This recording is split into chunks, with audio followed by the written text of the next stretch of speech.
போறேன்னு வச்சுக்கோமே, இப்ப எங்க அப்பா பேரை சொல்லி சொன்னா எனக்கு தெரியாது, எங்க ஆசிரியர் பேரை சொல்லி சொல்லுவோமே அப்படியும் தெரியாது. இந்த பழமையும் பெருமையும் வாய்ந்த தமிழ் சமூகத்துல இருந்து வந்திருக்கேன்னு சொன்னாதாங்க எனக்கு தெரியும். இதுல நான் தமிழச்சின்னு சொல்றதுலதான் ரொம்ப பெருமைப்படுறேன். இப்ப திருவிழானா என்ன நடுவர் அவர்களே, எல்லாரும் சேர்ந்து சமூகத்துல உள்ள எல்லா மக்களும் சேர்ந்து கொண்டாடுறதான் திருவிழா. அதையே அப்படியே திருப்பி சொல்லி பாருங்களேன். திருவிழாவை திருப்பி சொல்லி பார்த்தா விழா திரு. விழா திரு அப்படின்னா என்னன்னா, பண்பாடு கலாச்சாரம் இருந்து நம்ம எப்பவும் விழாமல் இருக்க வேண்டும் என்பதற்காகத்தான் திருவிழா கொண்டாடுறோம். அழகுமா அழகுமா. ஆனா எனக்கு என்ன மகிழ்ச்சின்னா, இந்த பக்கம் 6 பேர், இந்த பக்கம் 3 பேர், ஒவ்வொருத்தவங்களும் 9 பேர் நவரத்னங்கள். இந்த நிகழ்ச்சியினுடைய வெற்றிக்கு காரணம் நான் அல்ல. இந்த நிகழ்ச்சியினுடைய வெற்றிக்கு காரணம் நான் அல்ல. சுயமாக சிந்தித்து மிக நேர்த்தியாக பேசிய இந்த அன்பு குழந்தைகளாக இருக்கிற 9 மாணவிகள் தான். இவர்களுக்காக அரங்கு நிறைந்த கரவுரையை கொடுத்து வாழ்த்துங்கள். உங்களை வச்சே ஒரு தீர்ப்பு தர்றேன். ஏன்னா மாணவ மாணவிகள்கிட்ட மட்டும் தீர்ப்பு தரக்கூடாது. சுப்ரீம் கோர்ட்டே தீர்ப்பு கொடுத்தாலும் அதை மாற்றக்கூடிய சக்தி இந்த மாணவ மாணவிகள்கிட்ட தான் இருக்கு. அதை தமிழ்நாடு பார்த்துருக்கு. கிருஷ்ண பரமாத்மா பகவத் பாகவதத்தில் சொல்றான். கிருஷ்ண பரமாத்மா தினந்தோறும் 6 பேரை கையெடுத்து கும்பிடுறேங்கிறான். ஓசியானிக் ஐயா அவர்களுக்கு இந்த செய்தியை ஒரு தமிழினுடைய ஒரு நல்ல ஒரு தகவலாக அவர்களுக்கு இந்த மேடையில் சொல்ல வேண்டும் என்று சொல்கிறேன். கிருஷ்ண பரமாத்மா சூரியன் உதிச்சோன்ன தினந்தோறும் 6 பேரை கையெடுத்து கும்பிடுறான். ஒன்று, எவன் ஒருவன் கடைசி வரை தன்னுடைய பெற்ற தாய்க்கு செய்ய வேண்டிய கடமைகளை சரியாக செய்கிறானோ அவனை தினந்தோறும் கிருஷ்ண பரமாத்மா அங்கிருந்து வணங்கி கொண்டிருக்கிறான். ஒன்று. இரண்டாவது, எவன் ஒருவன் முன்னோர்களுக்கான பிதிர்கடனை மாதந்தோறும் செய்கிறானோ அவனை வணங்குகிறான். 2. மூணாவது, எவன் ஒருவன் விலங்குகள் பிராணிகளிடத்தில் அன்பாக இருக்கிறானோ அவனை வணங்குகிறான். 3. நாலாவது, எவன் ஒருவன் இந்த உலகத்தில் இருக்கப்பட்டிருக்கிற இயற்கையோடு நேசித்து மரம் செடி கொடிகளை ஸ்தாபிக்கிறானோ அவனை வணங்குகிறான். 4. 5, எவன் ஒருவன் வேதங்களை ஓதுகிற அந்தணர்களை வாழ்வித்து வேதத்தையும் தமிழ் மறைகளையும் வாழ்விக்க செய்கிறானோ அவனை வணங்குகிறான். 5. ஆறாவதா ஒருத்தரை வணங்குறான் கிருஷ்ண பரமாத்மா. அது யார் தெரியுமா? 80 வயசு 6 மாதம் 21 நாள் முடிஞ்சா அவங்க வாழ்க்கையில 1000 பிறை 3ஆம் பிறை கண்டதாக, பிறை 1000 பெருவிழா கண்டதாக ஐதீகம். அப்படி 1000 பிறை கண்டு இந்த உலகத்தில் வாழ்கின்ற மனிதனை நான் இங்கிருந்தே கைகூப்பி வணங்குகிறேன் என்று கிருஷ்ண பரமாத்மா சொல்கிறான் என்று சொன்னால்,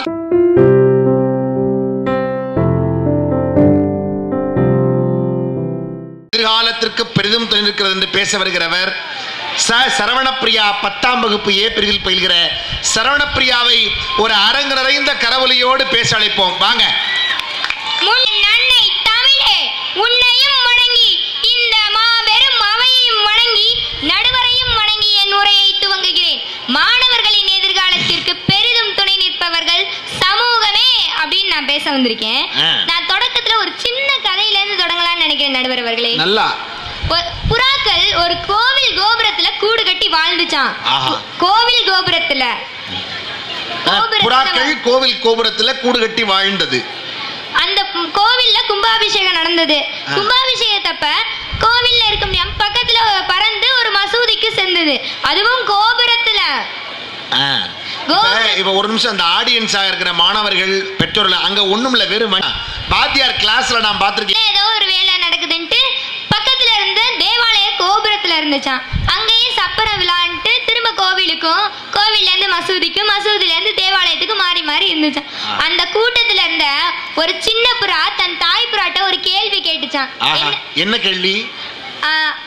அம்மா, நம்ம கோவில்ல நிறைய பேரை பாக்குறோம், மசூதியில நிறைய பேரை பாக்குறோம், தேவாலயத்திலயும் நிறைய பேரை பாக்குறோமே, இவங்க எல்லாரும் மசூதியில இருக்கவங்க கோயிலுக்கோ, கோயில்ல இருக்கவங்க தேவாலயத்துக்கோ வரதில்லையே, ஏமா அப்படின்னு அருமையான கேள்வி.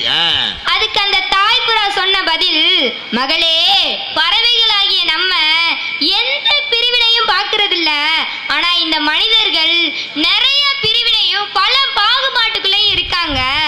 அதனாலதான் பறவைகளாகிய நம்ம இன்னும் உயரத்திலே இருக்கிறோம், மனிதர்கள் இன்னும் கீழே இருக்கிறார்கள் என்று சொன்னிச்சான். அருமைமா அருமைமா அருமைமா. இதுல என்னன்னா, அந்த தாய்ப்புறா தாங்க சமூகம், அந்த சின்ன புறா தாங்க மாணவ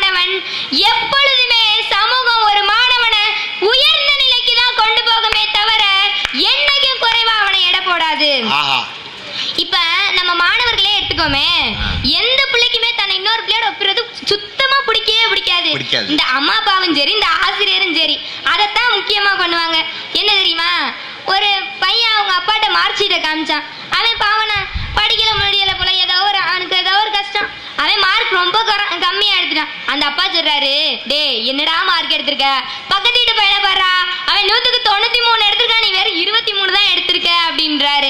அந்த இப்ப அதே மாதிரி வகுப்பறையில வச்சுக்கோமே, அந்த ஆசிரியர் சொல்லுவாங்க, பார்த்து கத்துக்கடா வந்துட்ட, இவன் நல்லா படிப்பான்டா, நீ என்னடா இப்படி படிக்கிறேன்னு. ஆனா அந்த சமூகம் ஒரு மாணவனை எப்பவுமே குறைவா எடை போடாது. இதுக்கு உதாரணமா ஒன்று சொல்லலாம், படிச்சவன் பாடம் தான் எடுக்க முடியும், அந்த படிக்காதவன் அந்த பள்ளிக்கூடத்தையே எடுக்க முடியுங்க. அருமை அருமை அருமை. படிச்சவன் பாடம் தான் நடத்துவேன், படிக்காதவன் பள்ளிக்கூடமே நடத்துவேன். இப்ப நம்ம எல்லாரையுமே என்ன தெரியுமா சொல்லுவாங்க, இங்கிலீஷ்ல சோசியல் அனிமல் அப்படின்னு தான் சொல்லுவாங்க. சமூக விலங்கு, சமூக விலங்கு அப்படின்னு தான் சொல்லுவாங்களே தவிர ஸ்கூல் அனிமல், ஹோம் அனிமல்னு சொன்னா எல்லாரும் சிரிச்சு விடுவாங்க. ஆமா. இப்ப நம்ம அம்மா அப்பாக்கு நம்மள பாத்துக்கிறாங்க அப்படின்னு அவங்க எல்லாம் சொன்னாங்களே, அது அவங்களோட கடமை, அதை செய்யாடி அவங்க பெத்தவங்க இல்ல. ஆனா ஆசிரியர் சொல்றாங்க, ஆசிரியர் எங்களுக்கு எல்லாமே செய்யறாங்கன்றாங்களே, அவங்க குரு தட்சணை வாங்குறாங்க. ஆனா அந்த சமூகம் எந்த மாணவன்ட்டையும் எந்த குரு தட்சணையும் எதிர்பார்க்காம அந்த மாணவனுக்காக உழைக்குதுங்க. இப்ப நானே ஒரு வெளியூருக்கு போறேன்னு வச்சுக்கோமே, இப்ப எங்க அப்பா பேரை சொல்லி சொன்னா எனக்கு தெரியாது, எங்க ஆசிரியர் பேரை சொல்லி சொல்லுவோமே அப்படின்னு தெரியாது. இந்த பழமையும் பெருமையும் வாய்ந்த தமிழ் சமூகத்தில இருந்து வந்திருக்கேன்னு சொன்னாதாங்க எனக்கு தெரியும். இதுல நான் தமிழச்சின்னு சொல்றதுலதான் ரொம்ப பெருமைப்படுறேன். இப்ப திருவிழானா என்ன நடுவர் அவர்களே, எல்லாரும் சேர்ந்து சமூகத்துல உள்ள எல்லா மக்களும் சேர்ந்து கொண்டாடுறதான் திருவிழா. அதையே அப்படியே திருப்பி சொல்லி பாருங்களே, திருவிழாவை திருப்பி சொல்லி பார்த்தா விழா திரு. விழா திரு அப்படின்னா என்னன்னா, பண்பாடு கலாச்சாரம் இருந்து நம்ம எப்பவும் விழாமல் இருக்க வேண்டும் என்பதற்காகத்தான் திருவிழா கொண்டாடுறோம். அழகுமா அழகுமா. நம்ம எதிரணி தோழி சொன்னாங்க, எந்த குழந்தையும் நல்ல குழந்தைதான் மண்ணில் பிறக்கையிலே, அவன் நல்லவனாவதும் தீயவனாவதும் அன்னை வளர்ப்பினிலேன்னு சொன்னாங்க. அந்த அன்னை யாருங்க? யாரு? நீங்க யாரு, நான் யாரு? எல்லாரும் இந்த சமூகத்துல உள்ள ஒரு அங்கம் தானேங்க. சொல்லுமா, எல்லாரும் சமூகத்தின் அங்கம். முடிஞ்சிச்சு, வாங்க எந்திரிச்சு வீட்டுக்கு போவோம், கிளம்புவோம் வாங்க, அப்படி சொல்லுமா. இப்ப அப்பா அம்மா இல்லாத குழந்தை கூட படிக்குதுங்க, ஆசிரியர் இல்லாம படிக்குதுங்க. ஏன்னா அதுக்கெல்லாம் யாரு காரணமா இருக்கா? எத்தனையோ கருணை இல்லங்கள், ஆசிரமங்கள் அந்த மாணவனை படிக்க வைக்குதா. அது யாரு? இந்த சமூகத்துல உள்ளவங்க தானே அவங்க. நம்முடைய முதல் தலைமுறை ஐயா திரு மேதகு சொக்கலிங்க ஐயா 1917, அதுக்கு பின்னாடி மேதகு மெய்யப்பன் ஐயா 2ஆம் தலைமுறையா, 3வது மேதகு சொக்கலிங்கம் ஐயா 3ஆம் தலைமுறையா, 4வது இன்றைக்கு இதை சீரோடும் சிறப்போடும் 100ஆண்டு விழா கண்டு கொண்டிருக்கிற அண்ணன் திரு மேதகு சி சொக்கலிங்க ஐயா அவர்கள் 2017ஆம் ஆண்டில் இவ்வளவு பெரிய விழாவை நடத்துகிறார் என்று சொன்னால், இந்த சமூகம் உய்ய வேண்டும் என்பதற்குத்தான் இந்த விழாவையும் இந்த கல்லூரியை இந்த பள்ளியையும் இந்த நிறுவனத்தையும் அவர் நடத்தி கொண்டிருக்கிறார்கள். சமூக மேன்மைக்கு தான் கல்வி. அதான் பேசுங்க. இப்ப நம்ம எல்லாருக்கும் ரொம்ப பிடிச்சவங்க மகாத்மா காந்திஜி. அவங்கள பார்க்கணும் எல்லாருக்குமே ஆசை இருக்கும். அந்த மகாத்மாவே பார்க்கணும்னு நினைச்சவர் யார் தெரியுமா? யார் சொல்லுங்க. நம் காரை மாநகரில் வாழ்ந்தவர் சிராவையிலை சேர்ந்த தோழர் ஜீவா அவர்கள் தான். அருமை அருமை. அவங்க மகாத்மா இல்லம்னு மாணவர்களுக்காக கொஞ்சம் நீங்க அந்த குழந்தை சொல்ல போற செய்திய அற்புதமான செய்தி. மகாத்மா இல்லம் அப்படின்னு எல்லா மாணவர்களும் படிக்கணும் அப்படின்றது காந்தி ஆசிரமம்னு, காந்தி ஆசிரமம் அப்படின்னு ஒரு ஆசிரமம் நடத்துனாங்களாம். அப்ப நம்ம மகாத்மா அவரை சந்தித்தப்ப நம்ம தோழர் ஜீவாட்ட கேட்டாங்களாம், தம்பி நீங்க என்ன சொத்து வச்சிருக்கீங்கன்னு இந்த ஆசிரமத்தை நடத்துறீங்க அப்படின்னு கேட்டாங்களாம். அதுக்கு நம்ம தோழர் ஜீவா அவர்கள் சொன்ன பதில் அழகா சொல்லியிருப்பாங்க, ரொம்ப அழகா சொல்லியிருப்பாங்க. இந்தியா தாங்க ஐயா எனக்கு சொத்து அப்படின்னு. அதற்கு மகாத்மா சொல்லுவாரு, ஜீவா அவர்களே, இந்தியா உங்களுக்கு சொத்து இல்ல தம்பி, நீங்க தான் இந்தியாவுக்கே சொத்து அப்படின்னு சொல்லியிருப்பாங்க. அங்க நின்றது யாருங்க? எந்த பெற்றோரோ ஆசிரியரோ இல்லையே, சமூகத்தில இருந்து வந்த ஒரு மனிதன் தானே அங்க நின்றாரு. அருமை, அபாரம் அபாரம். நம்ம மகாகவி பாரதியார் ஒரு பாடல்ல சொல்லியிருப்பாங்க, காக்கை குருவி எங்கள் ஜாதி, நீல் கடலும் மலையும் எங்கள் கூட்டம், நோக்கும் திசையெல்லாம் நாம் இன்றி வேறில்லை, நோக்க நோக்க களியாட்ட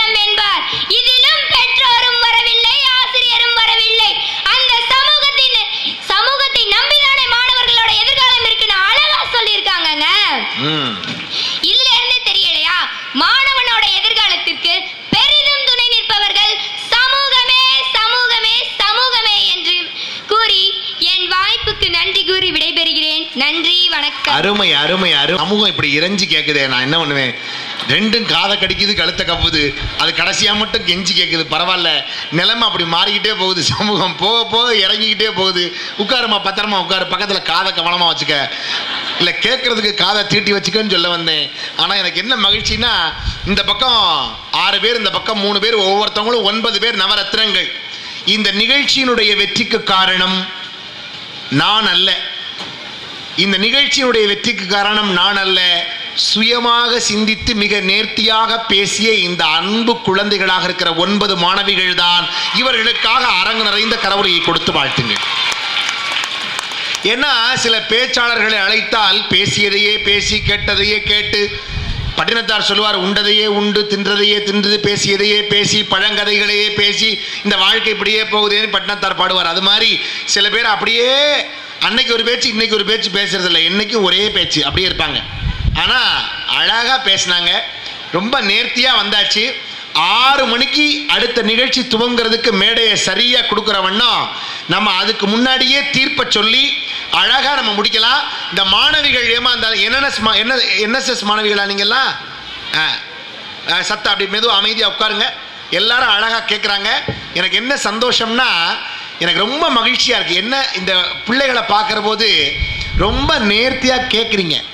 தமிழ்நாடு மட்டுமல்ல, உலகம் முழுவதும் இருக்கிற பல மாணவர்களை, இளைஞர்களை சந்தித்து தன்னம்பிக்கை பயிலரங்கம், தமிழ் வகுப்புகள், பேச்சுக்களை நான் நடத்தியிருக்கிறேன். ஆனால் எந்த ஒரு நிகழ்விலும் மாணவிகளே 9 பேர் பங்கேற்று 2.5 மணி நேரம் இதுவரை நான் பேசியிருக்கேன். 2 மணி நேரம் 35 நிமிஷம். ஆனால் 1 நிமிடம் கூட நிகழ்ச்சி தொய்வே அடையாத வண்ணம் மாணவிகள் பங்கேற்று சிறப்பித்திருக்கிறார்கள் என்று சொன்னால், உங்களுடைய கரவொலிகள் தான் இந்த மாணவிகளுடைய எதிர்கால வாழ்க்கைக்கு ஒரு மிகப்பெரிய வித்தாக அமையும் என்று வாழ்த்தி, தீர்ப்புன்னு ஒன்று சொல்லணும். எல்லாரும் தயவு செய்து ஸ்டெல்லா ராணி மேடம் அவங்ககிட்டையும், பக்கத்தில் எங்கள் தமிழ் டீச்சர் இருக்காங்க, அந்த ஒரு தமிழ் டீச்சர் இருக்காங்க, நம்ம சுப்பண்ணே இருக்காங்க, 4 பேர்த்தையும் உங்கள் அட்ரஸை பூரா கொடுத்துட்டு போனீங்கன்னா எல்லாருக்கும் இந்த தீர்ப்பை மெதுவாக லெட்டரில் எழுதி அனுப்பிடலாம்னு பார்த்தேன். ஆனால் அது வந்து சேர்றதுக்கு அடுத்த 200வது ஆண்டு விழா வந்துடும். அதனால் ஒரு வார்த்தையாக இப்போயே சொல்லிடுவோம், முடிவு பண்ணி, தீர்ப்பு வேண்டாம். ஏன்னா எங்கள் கவிஞர் கந்தனூர் ராமநாதன் வந்திருக்காங்க, கவிஞர் நாகப்பண்ணே வந்திருக்காங்க, நேமங்கோயில் ட்ரஸ்டி NP ராமசாமி வந்திருக்காங்க, நிறைய எத்தனையோ பெருமக்கள் எல்லோரும் இங்கே வந்திருக்கிறார்கள். எல்லோரையும் பார்க்கிற போது எனக்கு என்ன மகிழ்ச்சி தெரியுமா? ஒரே ஒரு விஷயம் தாங்க சொல்கிறேன். கற்றிலனாயினும் கேட்கன்னாங்க. படிக்கலனாலும் கூட பரவாயில்ல, நல்ல விஷயத்தை கேட்கணுமா. ஒன்று சொல்லுவா உங்களுக்கு, பாட்டி நூல் கோர்த்துக்கிட்டு இருந்தாலாம். நூல் பேரன் ஓடியாந்தான், பாட்டி என்ன பண்ணுறேன்னா, நூல் கோர்க்கிறேன்டா பேராண்டின்னா. பேரன் சொன்னா, இன்னும் 3 மணி நேரம் ஆனாலும் நீ நூல் கோர்க்க முடியாதுன்னா. ஏன்னு கேட்டா பாட்டி, ஊசி கீழே விழுந்து 4 மணி நேரம் ஆச்சுன்னா. ஊசி எடுத்து கொடுறா பேரான்னா. எடுத்து கொடுத்தான், கோர்த்தான்.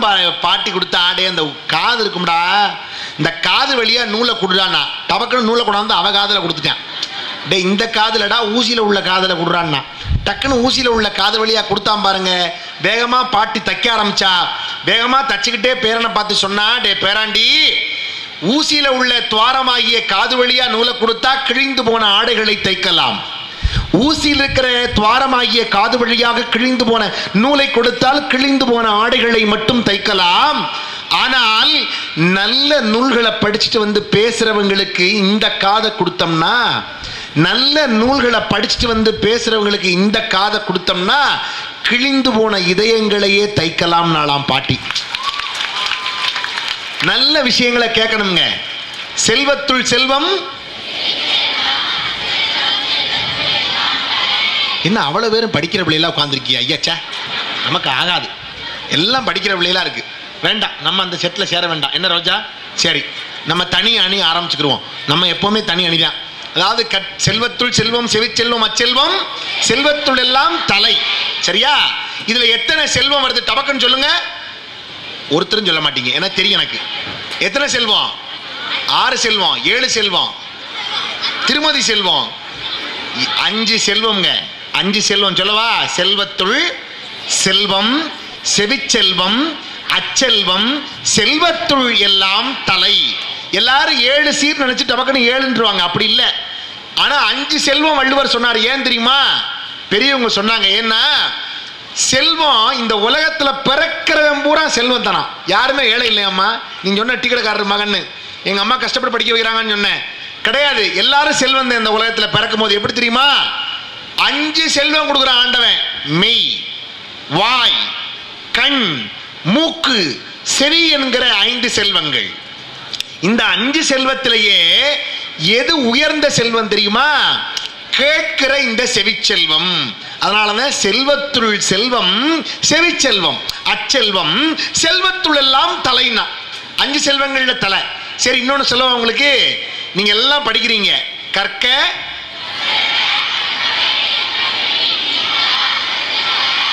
அந்த நாளா அங்க கடைசியில் இந்த மாணவிகள் வரிசையில் ஒரு பொண்ணை பார்க்குறேன். இங்கேருந்து பரவாயில்ல, கோழி விரட்டுன்னு நினைக்கிறேன். ஆனால் ஒன்று தெரிஞ்சுக்குங்க, நான்லாம் வந்து படிக்கிற காலத்தில் நல்ல அருமையாக அருமையான ஆசிரியர்கள் அழகாக சொல்லிக் கொடுப்பாங்க. தண்டலை மயில்களாட தாமரை விளக்கம் தாங்க கொண்டல்கள் முழவினேங்க குவளைகன் விழித்து நோக்க தெண்டிரை எழினி காட்ட தேம்பிழி மகர யாழின் வண்டுகள் இனிது பாட மருதம் வீற்றிருக்கும் மாதோன்னு நடத்தினார்னு வச்சுங்க. சுப்பையா வாத்தியார், தமிழ் வாத்தியார், அவ்வளோ பிரமாதமாக இருக்கும். பாவம் அந்த 3 பேருக்கு அந்த வாத்தியார் எங்கே இருக்காருன்னு தேட போயிட்டாங்க போல் இருக்கு. வந்துருங்கம்மா, நல்லா இருப்பீங்க. ஆனால் ஒன்று தெரிஞ்சுங்க, நீங்கள் கேட்கறதுக்காக சொல்கிறேன். இந்த இடத்துல ரொம்ப முக்கியம். கற்க கசடர கற்பவை கற்றபின் நிற்க அதற்கு தக. இந்த குறளுக்கு என்ன சிறப்புன்னா, தமிழ் எழுத்துக்கள்ல துணைக்கால்னு ஒரு எழுத்து இருக்குல்லம்மா, துணைக்கால் இருக்குல்ல, இந்த துணைக்காலே இல்லாமல் வள்ளுவர் எழுதிய குறள்ல இந்த குறள் ஒண்ணு. துணைக்கால் இருக்கா? கற்க துணைக்கால் இருக்கா? சத்தமா தான் சொல்லுங்களேன். கசடர கற்பவை கற்றபின் நிற்க அதற்கு தக அறிவு. பரவாயில்ல, அதான் வரிசையா சொல்லி பார்த்தேன். பல பேருக்கு இருக்கு, அதனால அவனு பெரும்பான்மையான பேருக்கு இருக்கு, அதனால அவனு தப்பு கிடையாது.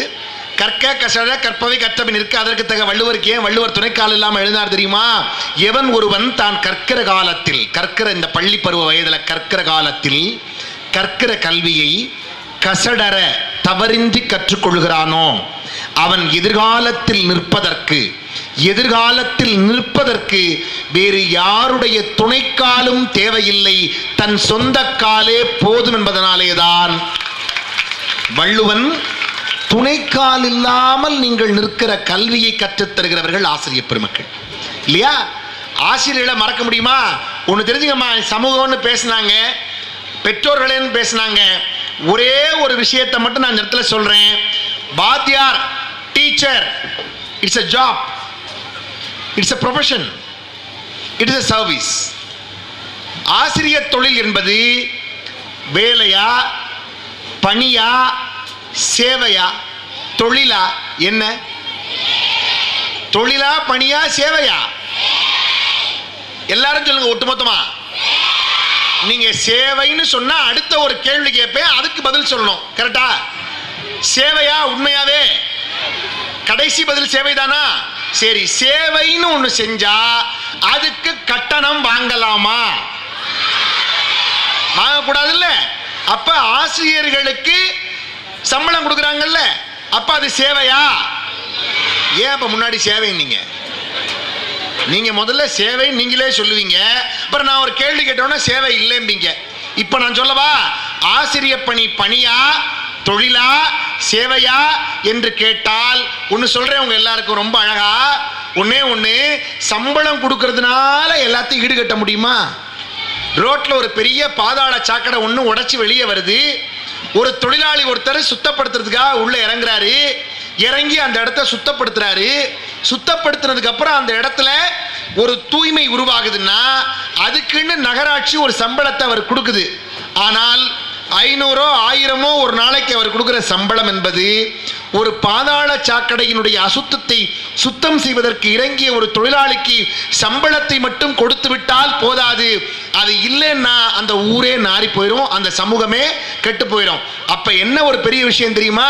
இங்க இருக்கிற ஆசிரியர்கள் எல்லோரும் மாணவர்கள் எல்லாம் தெரிஞ்சுக்க வேண்டிய விஷயம், ஒரு ஆசிரியர் என்பவர் யார், அவர்கள் செய்கிற சேவை எப்படிப்பட்ட சேவை தெரியுமா? ஈடு செய்ய முடியாத ஒரு பணம் இருக்கு பாருங்க. கட்டணத்தால மட்டும் இல்ல, சம்பளத்தால மட்டும் இல்ல, ஈடு செய்ய முடியாத சேவைக்கு என்ன பேர் தெரியுமா? குரு. இப்ப அம்மா இருக்காங்க, அம்மா என்ன ஒரு தொழிலா? அம்மா என்ன ஒரு பணியா? அம்மா என்ன ஒரு சேவையா, அப்பா என்ன ஒரு தொழிலா, அப்பா என்ன ஒரு சேவையா, அப்பா என்ன ஒரு பணியா, தெய்வம் என்ன ஒரு தொழிலா, தெய்வம் என்ன ஒரு சேவையா, தெய்வம் என்ன ஒரு பணியா, தெய்வம் அப்பா அம்மா எப்படி பணியோ தொழிலோ சேவையோ கிடையாதோ அதே போல ஆசிரியர்களும் பணியோ தொழிலோ சேவையோ கிடையாது. அது குருவோடும் அப்பா அம்மாவோடும் தெய்வத்தோடும் வைத்து எண்ணத்தக்க ஒரு புனிதமான உறவுதான் ஆசிரியர். ஆசிரியருக்கும் மாணவனுக்குமான உறவு ஒரு புனிதமான உறவு. அந்த புனிதமான உறவை புரிந்து கொள்கிறவர்கள் வாழ்வில் என்றைக்கும் மேன்மையடைந்து கொண்டே போகிறார்கள். ஒன்னே ஒன்று சொல்றேன், ஆசிரியர் பெருமக்கள் இப்படிலாம் இருந்திருக்கலாம் நினைக்கிற பல பேர் உண்டு. ஆசிரியர்களுக்காக பெற்றோர்களை வச்சுட்டு ஒரு விஷயம் சொல்றேன். ஆசிரியர்களுக்காக பெற்றோர்களை வச்சு ஒன்று சொல்லவா? அதாவது எந்த ஒரு மாணவர்களுக்குமே கற்றல் என்பது பிடிக்கும், கற்கணும்னு விருப்பம் எல்லாருக்கும் உண்டு. ஆனா இன்னொருத்தவங்க கற்பிச்சா பிடிக்காது. தெரியுமா உங்களுக்கு? குழந்தைகிட்ட போய் வாய்ப்பாட சொல்லுங்க, போ, நான் எழுத மாட்டேன் போன்றோம். ஆனாலும் எழுதுன்னு சொல்லு, போ அப்படின்னு போயிடும், எழுதாது. உதாரணம் சொல்ல உங்களுக்கு, இந்த அப்துல் கலாம் இறந்து போன அன்னைக்கு எங்க அக்கா மக வீட்டுக்கு வந்திருந்தா. அப்துல் கலாம் இறந்து போன அன்னைக்கு வீட்டில் பெரிய பெரிய தேச தலைவர்கள்லாம் ராமேஸ்வரத்தில் அவருடைய அந்த சமாதியில் சுற்றி வந்து மலர் வளையம் வைக்கிறாங்க. பார்த்துருப்பீங்களா டிவியில்? எங்கள் வீட்டுக்கு ஒரு சொந்தக்காரர் ஒருத்தர் வந்திருந்தார். அவர் சாப்பிட்டு நல்லா படுத்து தூங்கிட்டு இருந்தார். உட்கார்றதுக்கு ஒரு வட்டமான நாக்காளி ஒன்று எங்கள் வீட்டில் தலகாணி ஒன்று இருக்கும், வட்டமான தலை சாஞ்சிக்கிறதுக்கு. இந்த எங்கள் அக்கா மகன் என்ன பண்ணா, இந்த வட்டமான தலாணி எடுத்துட்டு இந்த டிவியில் இந்த அப்துல் கலாமுக்கு பண்ணுற இந்த காட்சியை பார்த்துட்டு நேர போய் இந்த வட்டமான தலகாணி எடுத்துக்கிட்டு இந்த படுத்திருந்தார் பாருங்க எங்கள் சொந்தக்காரர், அவரை ஒரு பிரகாரமாக சுற்றி வந்து அவ காலடியில் வச்சு இப்படி கும்பிட்டான். அவர் நல்லா, அவரும் போனவர் மாதிரி தான் படுத்திருந்தார். ஆனால் அப்படி அப்படி படுத்திருந்தாருன்னு வச்சுக்கோங்களேன், அந்த மாதிரி நிலைமையில நல்லா குரட்டை விட்டு படுத்து தூங்கிட்டு இருந்தார். ஆனால் என்னாச்சு பாருங்க, அந்த குழந்தைய கூப்பிட்டு விசாரிச்சோன்னே தெரியுது, குழந்தைங்க வா செய்யக்கூடாது அந்த மாதிரிலாம்னு. காலையில் உட்காந்து திருக்குறளை ஒப்பிச்சா சொல்ல வரல, ஆனால் காட்சிப்படுத்தி பார்த்தோன்னா அந்த குழந்தைக்கு அது புரிஞ்சிருச்சு. எதையுமே எப்படி சொல்லணுங்கிற கற்பித்தல் முறை இருக்கு பாருங்க, இதுதான் ஒரு ஆசிரியனை உயர்த்துகிற ஒரு பெரிய வழி. கற்பிக்கிறது எந்த குழந்தைக்கும் பிடிக்காது. ஆனா என்ன பண்ணணும், நாம் கற்பிக்கிறோம் என்பது தெரியாத வண்ணம் அந்த குழந்தைக்கு கற்பிக்க வேண்டும். அதுதான் சிறந்த கற்பித்தல். எப்படிங்க? 2 2 கூட்டினா எவ்வளவு? 4, 4 4 கூட்டினா 8, 8 8 கூட்டினா 16, 1333 4333 கூட்டினா எவ்வளவு? பய எந்திரிச்சு சின்ன கணக்கெல்லாம் நீங்க போட்டு பெரிய கணக்கெல்லாம் எங்கிட்ட தாரீங்களேங்கிற. அப்படி இருக்கப்படாது. நீ போடு, ட்ரை பண்ணு, முயற்சி பண்ணுன்னு அந்த குழந்தைகளை உருவாக்குவது, பயிற்சிப்படுத்துவது, அதில் தான் அந்த குழந்தைகளுக்கு செய்முறை பயிற்சியோடு சொல்வதில் ஒரு ஆசிரியருடைய மேன்மை அடங்கி இருக்கிறது. ஒன்னே ஒன்று தாங்க நான் சொல்லணும் இந்த இடத்துல. குழந்தைக்கு எப்படி கற்பிக்கணும்னா, ஒரு நாய் ஒன்று வளர்த்தார் ஒருத்தர், டாபர்மேன் நாய். அந்த நாய்க்கு உடம்பு முடியல, டாக்டர் மருந்து கொடுத்தாரு. அதை வாங்கிட்டு வந்து வாட்ச்மேனு, கார் டிரைவரு, கூலி தொழிலாளி எல்லாரையும் பிடிச்சி அந்த நாயை அப்படி பிடிச்சி வாயை பிழந்து அந்த மருந்தை உள்ள கொடுத்தாரு பாருங்க. அந்த நாய் அவ்வளோ பேரையும் தட்டி தூக்கி எரிஞ்சு மருந்தை கொட்டி விட்டுட்டு ஓடி போயிடுச்சு. இவர் என்னடா இந்த முடியாத இந்த நாய்க்கு மருந்தை கொடுப்போன்னு கஷ்டப்பட்டு அந்த மருந்தை இவ்வளோ ரூபாய்க்கு வாங்கியாந்து நாய் கொடுப்போன்னு கொண்டாந்தா, இந்த நாய் தட்டி விட்டுருச்சே அப்படின்னு நினைச்சு இப்படி திரும்பி இப்படி பார்த்தாரு பாருங்க. எந்த நாய் தட்டி விட்டு போனுச்சோ அந்த நாய் மருந்தை வந்து நக்கி சாப்பிட்டுக்கிட்டு இருக்கு. அந்த நாய்க்கு என்ன பிடிக்கல தெரியுமா?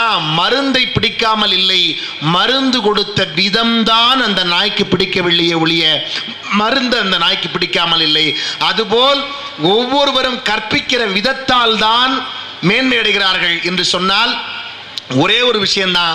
1000 பெருமைகள் இருந்தாலும் ஒரு வீட்டில் எல்லா பிள்ளைகளுக்கும் அப்பா வீட்டில் என்ன சொல்லுவார் தெரியுமா?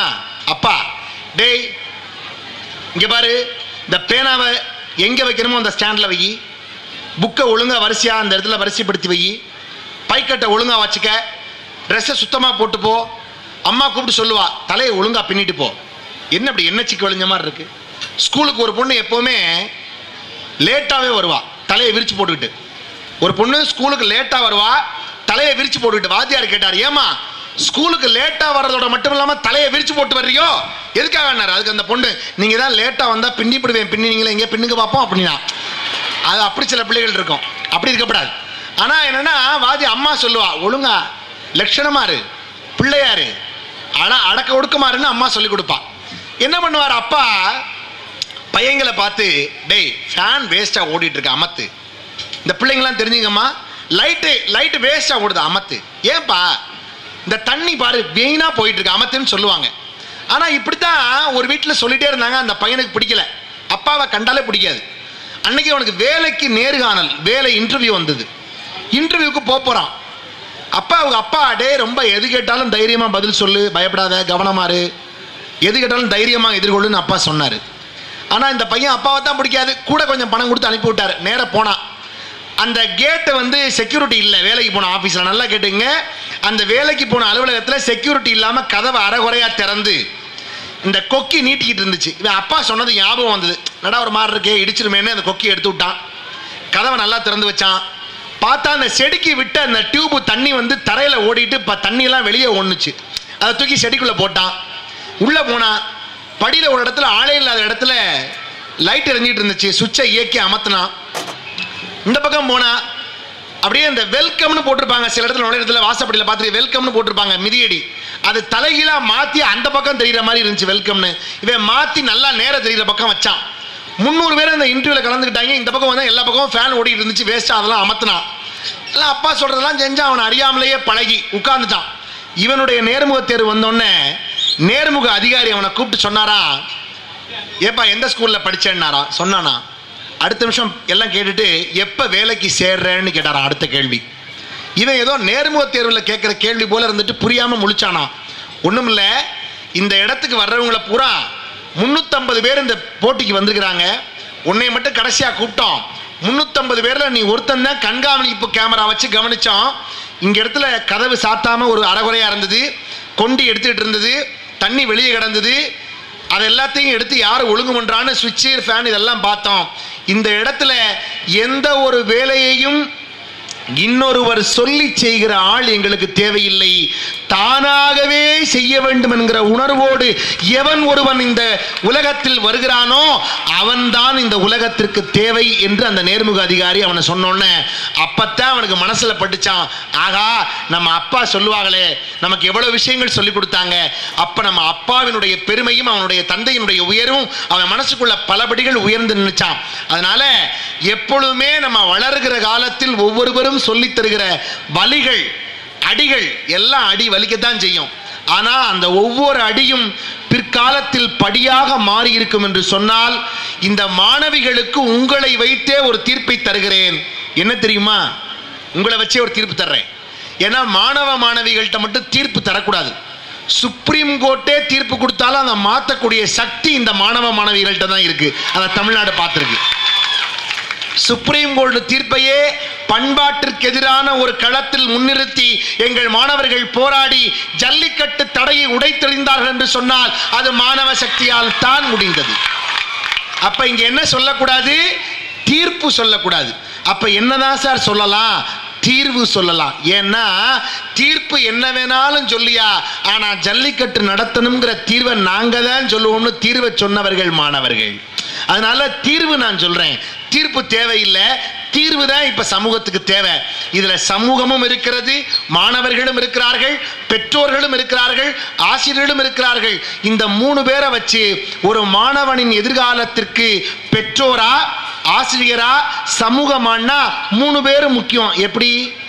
ஆயுத எழுத்துக்கு 3 புள்ளி இருக்கு தமிழ்ல. அதைத்தான் தமிழ்ல ஆயுத எழுத்துன்னா கேடயம் போல இருக்கிறதுனால ஒரு மாணவனுக்கு எதிர்காலத்துக்கு ஒரு ஆயுதம் வேணும்னா அந்த ஆயுதமா 3மே அவசியம் அப்படின்னு நான் தீர்ப்பு சொல்லலாம். ஆனா அது இல்லை, ரொம்ப அழகா சொல்றேன். இங்க இருக்கிற மாணவிகள் எல்லாரும் ஜாமெண்ட்ரி பாக்ஸ்ல ஒன்று வச்சிருப்பீங்கல்ல, ஒரு பக்கம் பென்சிலை சொருகி டைட் பண்ணி, ஒரு பக்கம் ஷார்ப், ஒரு பக்கம் அது பேர் என்ன? காம்பஸ். இந்த காம்பஸ் இருக்கே, அதுல ஒரு பக்கம் பென்சிலை சொருகி டைட் பண்ணி, ஒரு பக்கம் நுனியா உள்ள ஷார்ப்பான பக்கத்துல வட்டம் போடுகிறீர்கள் அல்லவா? இந்த வட்டம் போடுவதை வைத்துக்கொண்டே ஒரு அழகான தீர்ப்பை சொல்லுகிறேன். நுனி ஷார்ப்பா இருக்கு பாருங்க, இதுதாங்க பெற்றோர். ஷார்ப்பா இருக்கிறது தான் பெற்றோர். கொண்டாந்து பென்சிலை சொருகிறீங்க பாருங்க, அதுதான் ஆசிரியர்கள். நல்ல ஆசிரியரை ஷார்ப்பா விவரமா நல்ல ஆசிரியரா சொருகணும், அது நல்லா இருக்கணும். அந்த ஆசிரியர் மாணவனுக்கு ரொம்ப முக்கியம் என்ன தெரியுமா? ஆசிரியரை பிடிச்சாதான் சப்ஜெக்டே பிடிக்கும். ஆசிரியர் பிடிக்கலன்னா அந்த பாடமே பிடிக்காம போயிடும். அந்த அளவுக்கு மாணவர்கள் ஆசிரியர்களுக்கான உறவு இருக்கு. சரிங்க, இன்னொன்று சொல்லவா? இந்த பெரிய வட்டம் போடுறோம் பாருங்க, அந்த வட்டம் தான் சமூகம். அந்த வட்டம் தான் சமூகம். ஐயா வணக்கம், வாங்க ஐயா. பெரியவர் எம்எஸ்ஆர்எம் ஓசியானிக் மெய்யப்பன் ஐயா அவர்கள் வருகிறார்கள், தமிழ் ஆர்வலர். அவர்களை ஒரு அரங்கு நிறைந்த கரவொலி கொடுத்து நாம் வரவேற்போம். அதனால அவர்கள் பெரியவர் இங்கு வந்து வாழ்த்த வந்தமைக்கு ஒரு பெரிய மகிழ்ச்சி. ஏன்னா சமீபத்தில் பிறையாயிர பெருவிழா கண்டவர், முத்து விழா கண்ட மாமனிதர். அதாவது அவங்க விழாவில் நான் பேச முடியல, இன்னைக்கு அவர்கள் வந்ததுனால சொல்றேன்.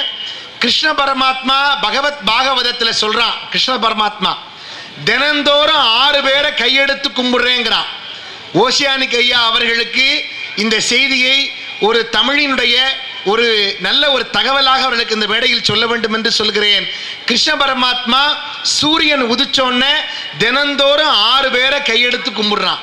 ஒன்று, எவன் ஒருவன் கடைசி வரை தன்னுடைய பெற்ற தாய்க்கு செய்ய வேண்டிய கடமைகளை சரியாக செய்கிறானோ அவனை தினந்தோறும் கிருஷ்ண பரமாத்மா அங்கிருந்து வணங்கி கொண்டிருக்கிறான். ஒன்று. ரெண்டாவது, எவன் ஒருவன் முன்னோர்களுக்கான பிதிர் கடனை மாதந்தோறும் செய்கிறானோ அவனை வணங்குகிறான். 2.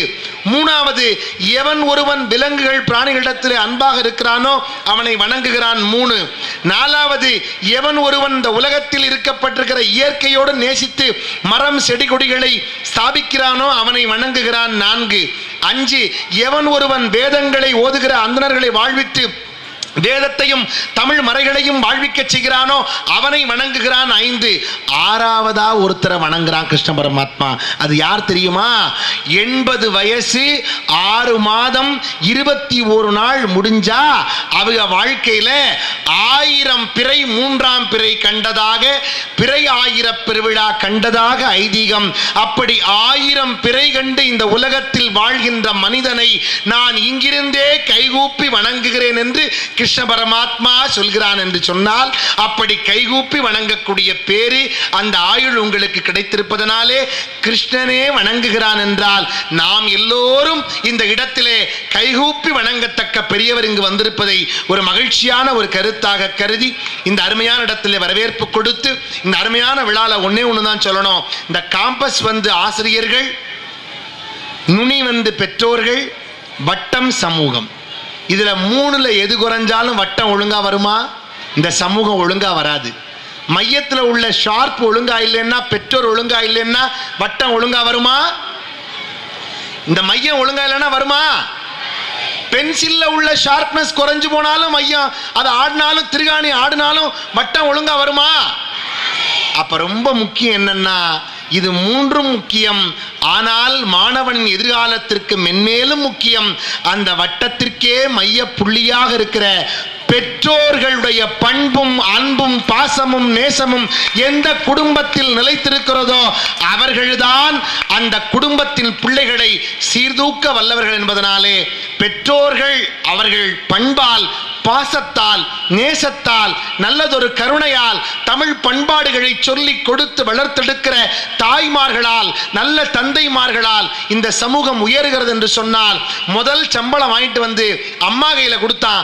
அம்மா சொன்னா, டே உனக்காக தாண்டா உங்க அப்பா கஷ்டப்பட்டு வீட்டை அடகு வச்சாரு, சம்பளத்தை கஷ்டப்பட்டாரா, அப்பா கையில போய் கொடுறான்னாரு.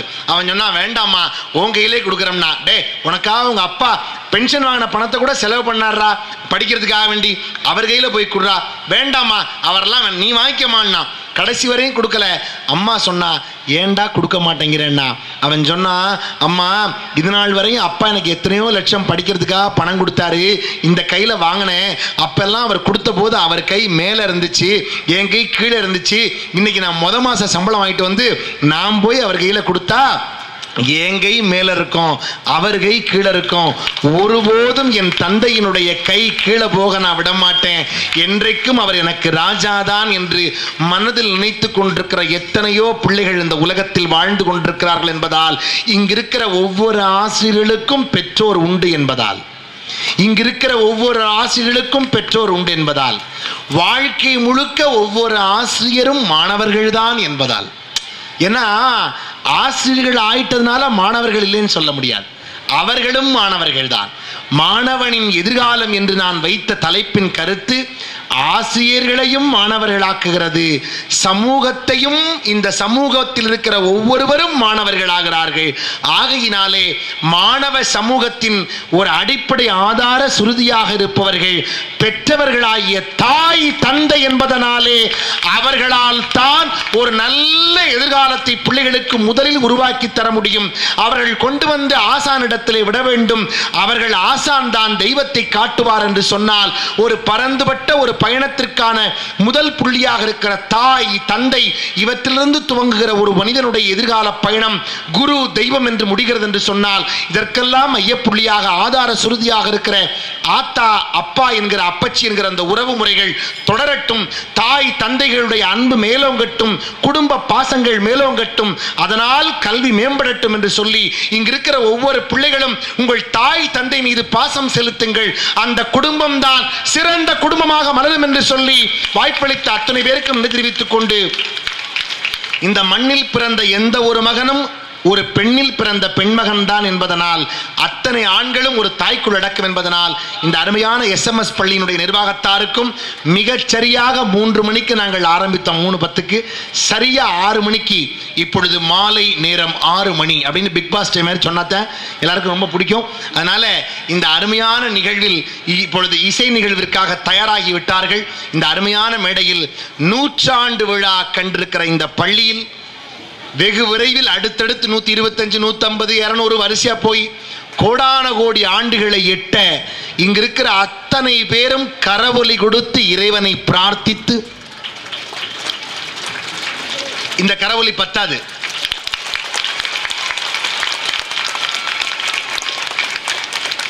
இந்த கரவொலியும் பத்தாது. நான் செண்பக லலிதாவை அனுப்பிடுவேன் கீழே.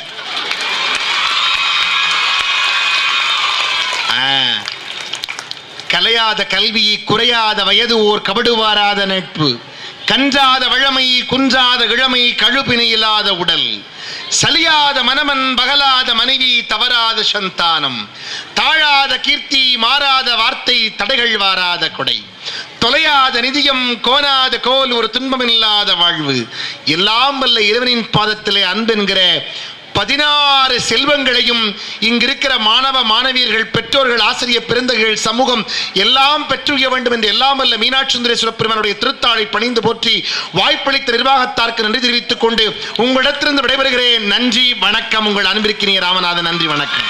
இந்த தகவல் உங்களுக்கு பிடிச்சிருந்தா லைக் பண்ணுங்க, உங்க ஃப்ரெண்ட்ஸுக்கு ஷேர் பண்ணுங்க, மறக்காம எங்க சேனலுக்கு சப்ஸ்கிரைப் பண்ணுங்க.